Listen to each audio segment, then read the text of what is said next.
कृष्णाय वासुदेवाय हरे परमात्मने प्रणतक्लेशनाशाय गोविंदाय नमो नमः। जय श्री कृष्ण मेरे सनातनी बंधुओं। श्रीमद् भगवद गीता के पिछले अंक में हम लोग तीसरे श्लोक तक का अध्ययन कर चुके थे। इस अंक में हम लोग उससे आगे अध्ययन करेंगे। तो सबसे पहले जो है श्लोक संख्या चौथा, पांचवा और छठा इसको एक साथ पढ़ेंगे।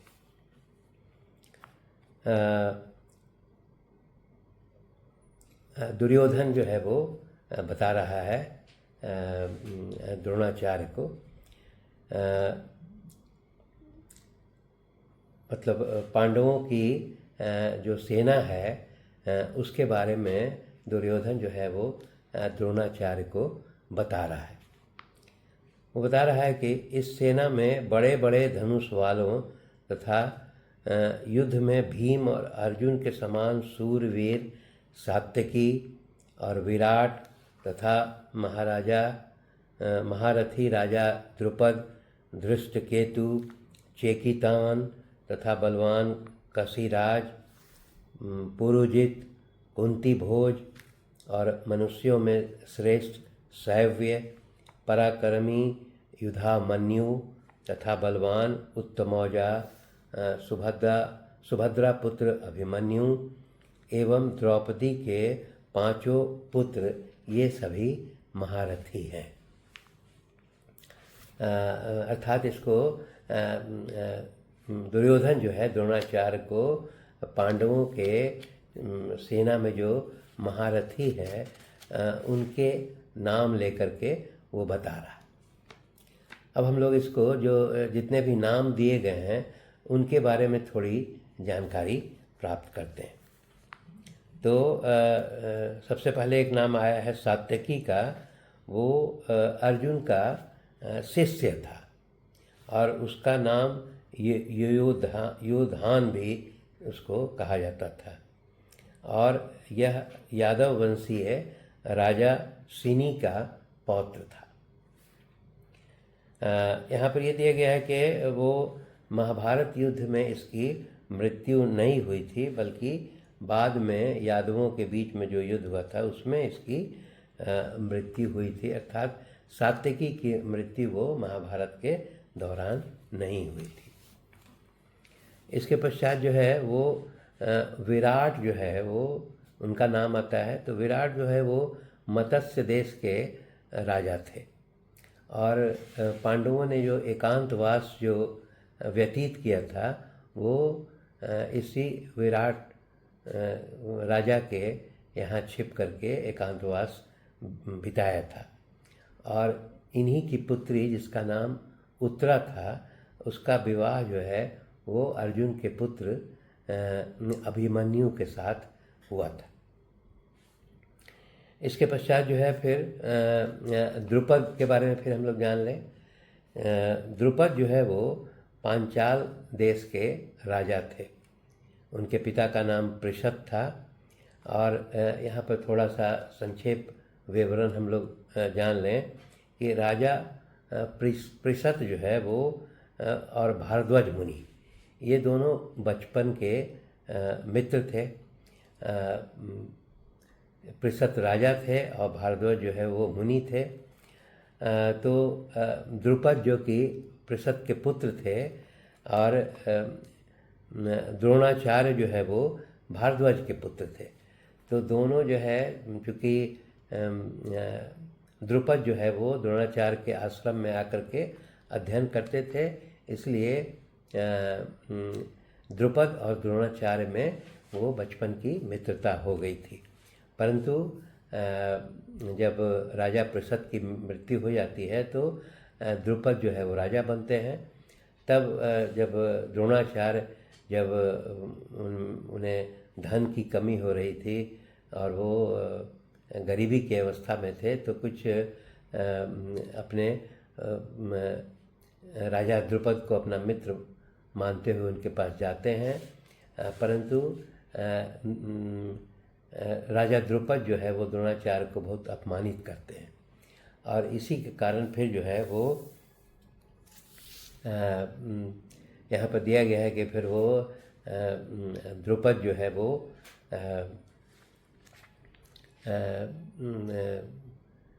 द्रुपद जब अपमानित करते हैं तो द्रोणाचार्य आकर के पांडवों के यहाँ निवास करने लगते हैं, फिर उनके शिक्षक बनते हैं, और फिर सभी पांडवों को प्रशिक्षण देने के पश्चात उनसे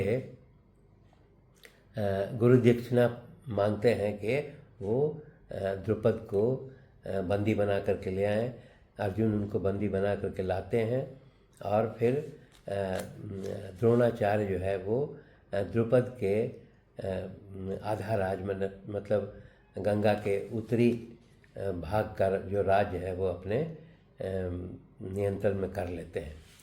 तो इसके पश्चात जो है वो द्रुपद बहुत अपमानित महसूस करते हैं, और फिर वो इस प्रकार का यज्ञ का आयोजन करते हैं, और ऐसे पुत्र प्राप्ति का आयोजन करते हैं जो कि द्रोणाचार्य का वध कर सके, और तब उसी से जो है वो धृष्टद्युम्न जो है वो पैदा होता है, और उसी फिर द्रुपद से जो है वो द्रौपदी भी जो है वो पैदा होती है। तो ये आपको द्रुपद के बारे में जानकारी थी। इसके पश्चात जो है वो दृष्टकेतु जो है वो चेदी देश के राजा शिशुपाल के पुत्र थे। उसके बाद दूसरा है चेकितान, वो वृष्णवंशीय यादव थे और वो भी बहुत सूरवीर थे। काशीराज जो है वो काशी के राजा थे, और पुरुजित और कुंती भोज जो नाम दिया गया है, ये दोनों कुंती के भाई थे और युधिष्ठिर के मामा थे। इसके पश्चात शैव्य जो है वो धर्मराज युधिष्ठिर के ससुर थे। इनकी पुत्री देविका से जो है वो युधिष्ठिर का विवाह हुआ था। युधामन्यु और उत्तमौजा एक नाम है। ये दोनों भाई पांचाल देश के राजकुमार थे। इसके पश्चात फिर अभिमन्यु का जो वर्णन दिया गया है, तो अभिमन्यु के बारे में हम लोग जानते हैं कि अर्जुन का विवाह जो है वो भगवान कृष्ण की बहन सुभद्रा के साथ हुआ था, और उसी से जो पुत्र उत्पन्न हुआ था वो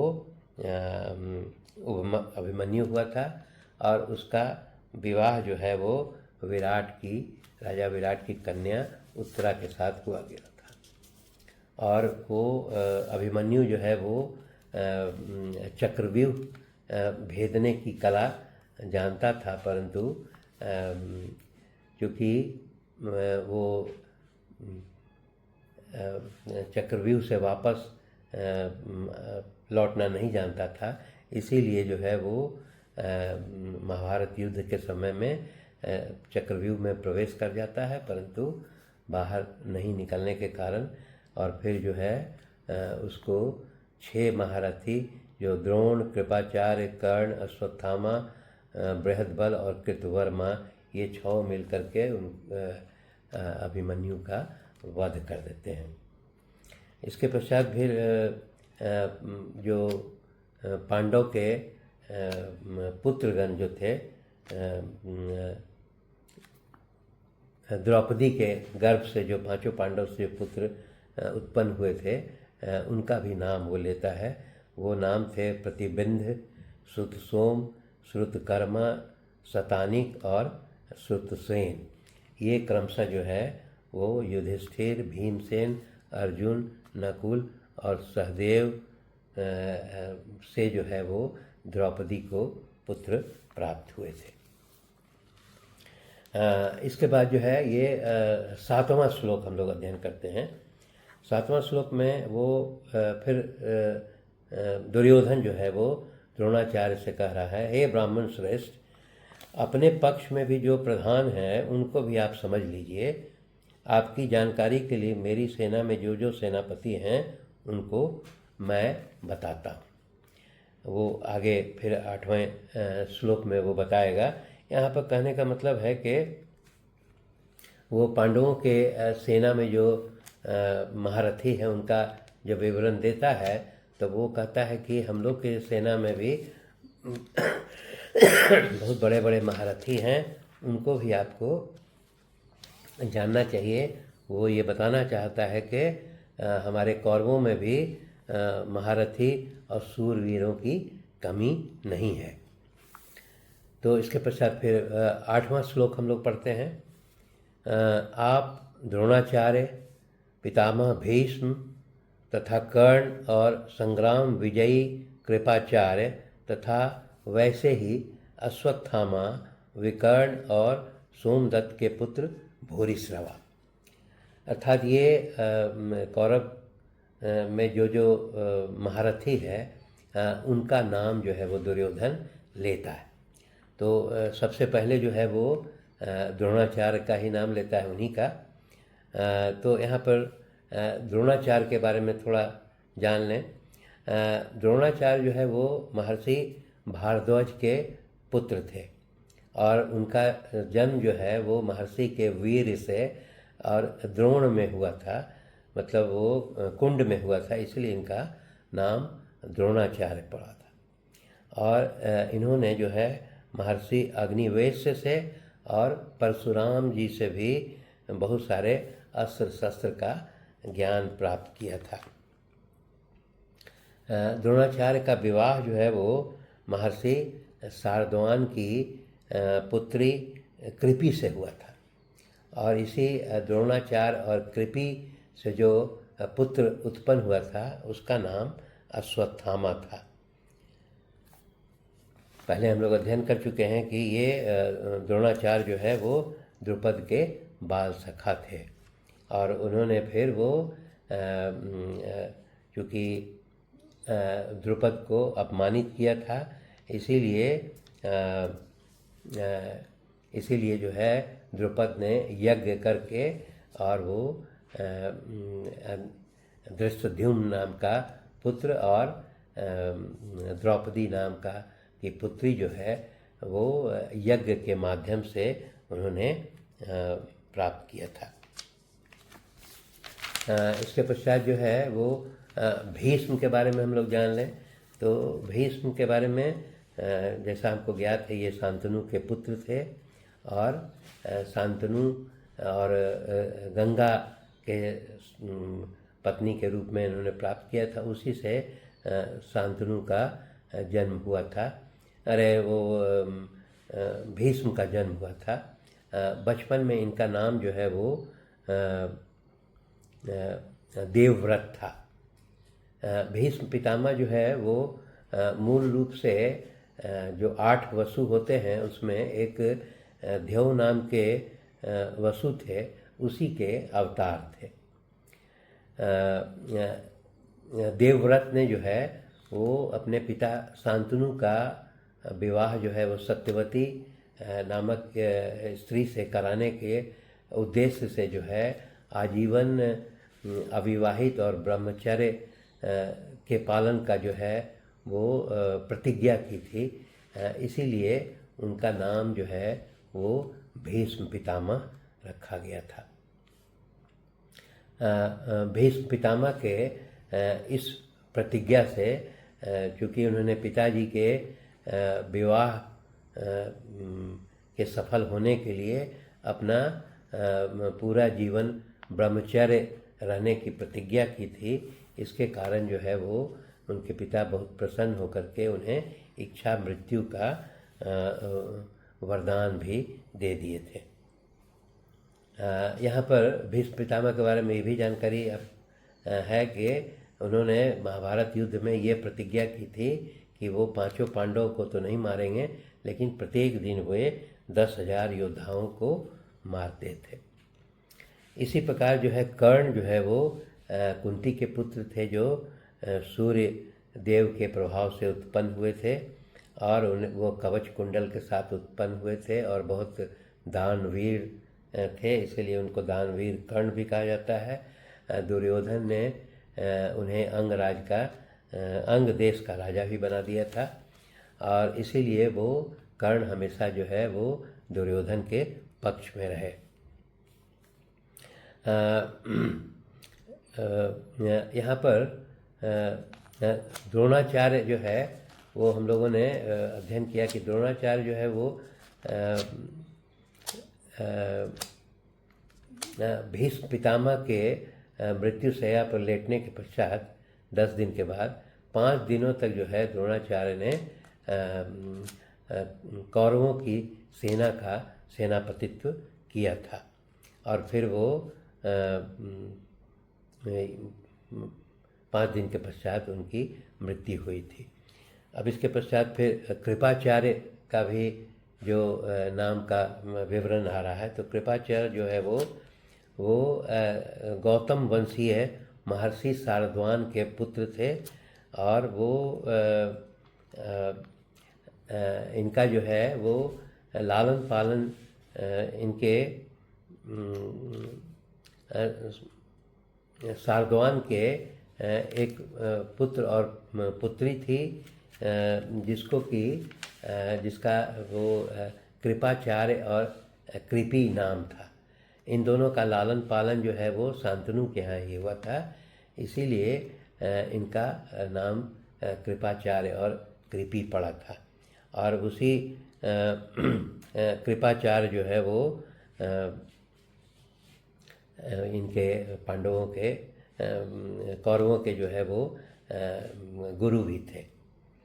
तो इसके पश्चात जो है वो कृपाचार्य जो है, यहाँ पे जानकारी है कि उनकी मृत्यु जो है महाभारत युद्ध के समय में नहीं हुई थी, और ये भी जानकारी है कि वो काफ़ी दिन तक जीवित रहे थे, और इन्होंने परीक्षित को जो है वो अभिमन्यु का जो पुत्र था परीक्षित, उसको भी अस्त्र विद्या की शिक्षा दी थी। अच्छा, इसके पश्चात एक विकर्ण का नाम आता है, तो वो विकर्ण जो है दुर्योधन के जो कुल धृतराष्ट्र के जो कुल 100 पुत्र थे, उसमें एक पुत्र का नाम विकर्ण था। विकर्ण इसलिए महत्वपूर्ण है कि वो जो है जब द्रौपदी का चीरहरण हो रहा था, तो उस पर जो है विकर्ण ने जो है वो द्रौपदी के पक्ष का समर्थन किया था। इसके पश्चात एक भूरिश्रवा का नाम लेता है, जो वो सोमदत्त के पुत्र का नाम था वो भूरिश्रवा, और उसको सोमदत्ती कहा जाता था।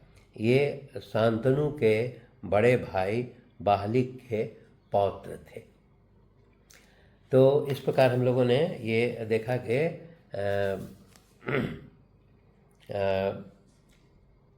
दुर्योधन जो है वो कौरवों के पक्ष वाले सभी महारथियों के बारे में वो द्रोणाचार्य को बताता है। धन्यवाद। शेष अगले अंक में।